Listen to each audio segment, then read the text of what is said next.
एक लड़की एक ज़ोंबी की तरह दिख रही है और उसने खुद को जंजीर से बांध रखा है। उसकी फोटो लेने में उसकी सहेली मदद कर रही है, लेकिन जब एमी ने उसे पोज के लिए कहा, लड़की अचानक से जमीन पर गिर गई और जब एमी मदद के लिए आगे बढ़ी तो लड़की ने उस पर खून थूक दिया। उसी समय जेन ने उसे धक्का दे दिया। जेन उसे उठाती है, लेकिन वो लड़की जेन पर हमला करती है। सौभाग्य से जंजीरों ने उसे बांध कर रखा है। इसी क्षण में जेन ने छुपाने का मौका लिया और कैबिनेट को ज़ोंबी पर गिरा दिया और फिर वो छत पर चढ़ गई। एमी डरी हुई और रिक्शाहीन है।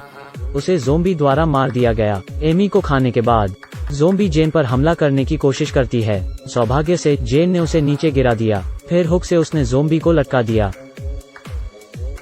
अब जेन आराम से नीचे कूद गई। अचानक एमी भी अब ज़ोंबी में बदल गई है। जेन ने उसे लात मारी, फिर एक फावड़े से ज़ोंबी को मार दिया। इस समय जेन दहशत में है।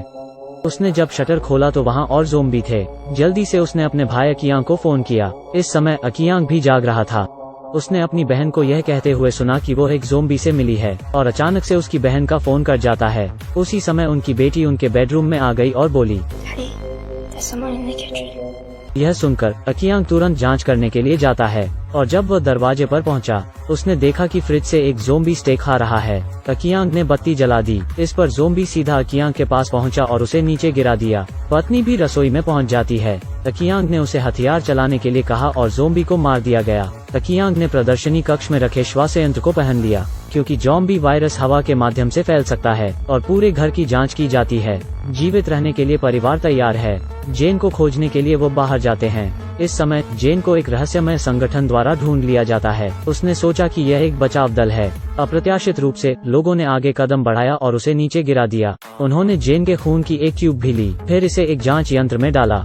जेन वही इंसान है जिस इंसान की तलाश वो कर रहे हैं। वो वायरस की हवा से संक्रमित नहीं हो सकती है। उसे डॉक्टरेट अनुसंधान के लिए ले जाना चाहिए, तो उन्होंने उसे बेहोश कर दिया। अकियांग और उसका परिवार इस समय रास्ते पर है। उसकी बेटी जो कि पीछे बैठी है अचानक से अपने नकाब उतार देती है। जब अकियांग को यह पता चला तो वो तुरंत रुक गया और वो अपनी बेटी को इसे वापस पहनने में मदद करने लगता है, लेकिन बेटी ज़ोंबी बन चुकी थी। यह देखकर उसकी माँ उल्टी कर देती है। अगर आप अपना मुखौटा उतार देते हैं तो आप संक्रमित हो सकते हैं। यह देखकर अकियांग ने उसे वापस मास्क पहना दिया, लेकिन दोनों अभी भी उदास नहीं हो सकते हैं। वो अभी भी सड़क पर चल रहे हैं। उसी समय पत्नी ने गाड़ी रुकवाई और अपना मुखौटा उतार दिया, क्योंकि अब इसका कोई फायदा नहीं था। गलती से मास्क उतारने के बाद वो पहले ही संक्रमित हो चुकी थी। उसने पहले ही महसूस किया कि मैं एक ज़ोंबी बनने जा रही हूँ, जबकि अभी भी वो होश में है। अकियांग उसे गले लगाकर रोने लगता है। जल्द ही पत्नी एक ज़ोंबी में बदल गई।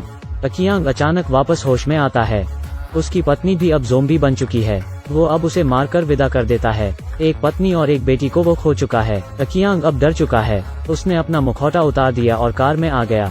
ज़ोंबी बेटी की तरफ उसके कील गन से निशाना लगाया, लेकिन वो उसे नहीं मार पाया। उसने खुद को मार डालने का फैसला किया, लेकिन हथियार नहीं चला। कुछ समय बाद भी अकियांग एक ज़ोंबी में नहीं बदला। ऐसा लगता है कि अकियांग अपनी बहन की तरह ही है। वो दोनों खास लोग हैं। पीछे से एक गंजा आदमी आता है।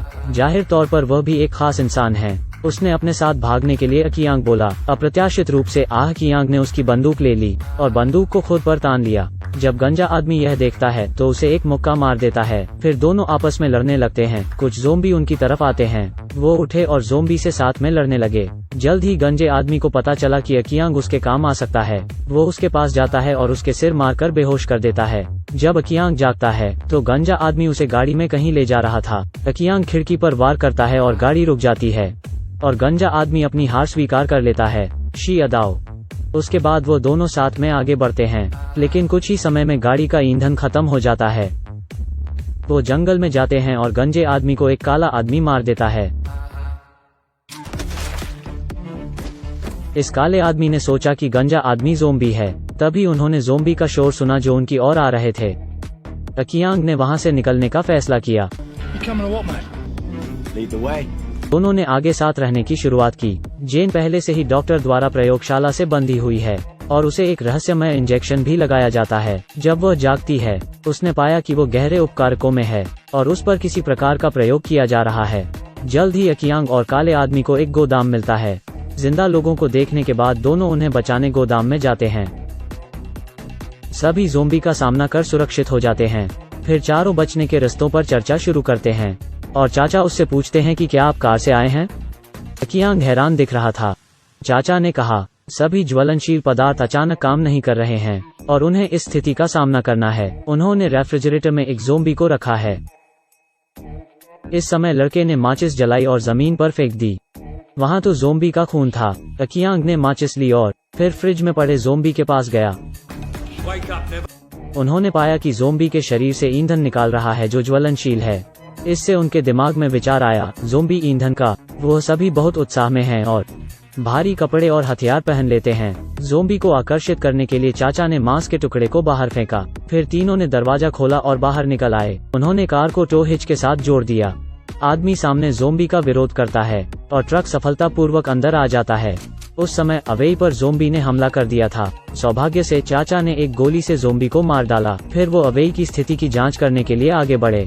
अवेई ने ज़ोंबी में बदलना शुरू कर दिया था। काले आदमी ने उसे बेहोश कर दिया। अब अवेई एक ज़ोंबी इंजन में तब्दील हो गया था। सब कुछ तैयार होने के बाद इंजन शुरू करते हैं और बाहर जाते हैं ताकि वो जेन का पता लगा सकें। लेकिन गाड़ी अभी ज्यादा दूर नहीं गई होती है और बंद हो जाती है। अकियांग जांच करने के लिए गाड़ी से उतरता है। उसने पाया कि ज़ोंबी ईंधन खत्म हो गया है और उन्हें अगले दिन का इंतजार करना होगा। तभी काला आदमी कुछ ज़ॉम्बीज को आते देखता है और वो सब गाड़ी में छिप जाते हैं। जब चाचा ने हवा के लिए रोशनदान खोलना चाहा तो वो एक ज़ोंबी द्वारा काट लिए गए। सौभाग्य से अकियांग ने ज़ोंबी को मार डाला। काला आदमी मेडिकल किट निकलता है। अप्रत्याशित रूप से उसमें शराब की 2 बोतलें थीं। मायूस चाचा वो पी जाता है। फिर वो बंदूक उठाता है और अकियांग को उसे मारने के लिए कहता है। चाचा ने इस बात को मान लिया है कि वो जल्दी ही ज़ोंबी बन जाएगा। अगले दिन ज़ॉम्बीज की सांसों से ईंधन वापस बन जाता है। गाड़ी अंत में शुरू हो ही जाती है। वे गाड़ी चलाते रहते हैं। इस समय उनके सामने से एक बड़ा ट्रक आ रहा है। अकियांग सतर्कता से गाड़ी से बाहर निकलता है। वो देखता है कि लोग ट्रक से उतर रहे हैं। यह वह लोग हैं जिन्होंने जेन को पकड़ा था। उन्होंने पाया कि वो दोनों भी खास इंसान हैं। काला आदमी इन लोगों को जेन की कहानी बता देता है। अकियांग सैनिकों के साथ जाने के लिए तैयार हो जाता है। प्रयोगशाला में डॉक्टर जेन को कुछ कह रहा है। सौभाग्य से जेन नियंत्रण में है और वो पैर से तार को निकाल देती है। डॉक्टर दंग रह जाता है और तार को फिर से लगाने लगता है। उसी पल जेन ने बिस्तर पर पड़े ज़ोंबी को लात मारी और वह जाकर सीधे डॉक्टर को काट लेता है। डॉक्टर की सांस फूलने लगती है। डॉक्टर ने आरी उठा ली और जेन को मारने की कोशिश की। जेन ने डॉक्टर के दिमाग को नियंत्रित किया और अपने हाथों की रस्सी आरी से कटवा ली। फिर उसने डॉक्टर की पिस्टल उठा ली और उसे मार दिया। जेन ने उसके बाद धक्का देकर प्रयोगशाला का दरवाजा खोला। जैसे ही उसने दरवाजा खोला उसने अकियांग को देखा। अकियांग ने जल्दी से उसे गाड़ी के हुड पर कूदने को कहा। जेन को सफलतापूर्वक प्राप्त करने के बाद अकियांग 10 गुना तेजी से आगे बढ़ने लगा। लेकिन कुछ समय बाद में ऊर्जा खत्म हो जाती है। अब वे गाड़ी से बाहर निकल सकते हैं और चल सकते हैं। उस समय उन्होंने पाया कि उनका पीछा किया था कुछ गड़बड़ होती है और अब वो बंधे हुए हैं। सैनिकों ने दोनों को गाड़ी के बगल में बांध कर रखा था। उन्होंने अकियांग को प्रताड़ित करना शुरू किया। दूरी पर जेन सामने आती है। जैसे ही सैनिक जेन को मारने वाले थे, काले आदमी ने खुद की कुर्बानी देने का फैसला किया। उसने अपना हाथ बढ़ाया और ज़ोंबी से कटवा लिया। उसने संक्रमण को सफलतापूर्वक नियंत्रित करने दिया और फिर काला आदमी एक तरफ कूद गया और उसने बंदूक उठा ली। ठीक समय पर उसने जेन को बचा लिया, लेकिन उसे भी सैनिकों द्वारा मार दिया गया। उसी समय सैनिकों ने तुरंत जेन को मार गिराया। दूरी में अकियांग ढह गया। उसने हुक को सटीकता के साथ उठाया और सिपाही के सिर पर मारा, लेकिन सिपाही जल्दी से उठ खड़ा हुआ और अकियांग के आया और उसे हथकड़ी की चाबी दे दी। वो उससे लड़ना चाहता था। हालांकि अकियांग मजबूत है, लेकिन वो सैनिकों के लिए बहुत कमजोर है। वो सैनिक द्वारा आसानी से हारा दिया गया। उसी समय सैनिक गाड़ी में ज़ोंबी द्वारा पकड़ा गया। उसने निर्णायक रूप से ज़ोंबी के सिर में गोली मार दी, लेकिन खून उसके चेहरे पर आ गिरा। यह देखकर अकियांग गाड़ी के नीचे से माचिस उठाता है। अगले ही क्षण सैनिक का चेहरा जलने लगता है। जेन उठ जाती है। हालांकि उसके सीने में एक गोली लगी है, लेकिन उसके पास कुछ खास है। जेन ज़ोंबीज को नियंत्रित कर सकती है। जलती हुई अंत में दोनों भाई बहन बच जाते हैं। डॉक्टर की टीम इस तरह खत्म हो जाती है। कहानी खत्म। क्या आपको लगता है कि आप भी ज़ोंबीज को नियंत्रित कर सकते हैं? क्या यह शक्ति आपके पास भी है? मिलते हैं अगले वीडियो में। धन्यवाद।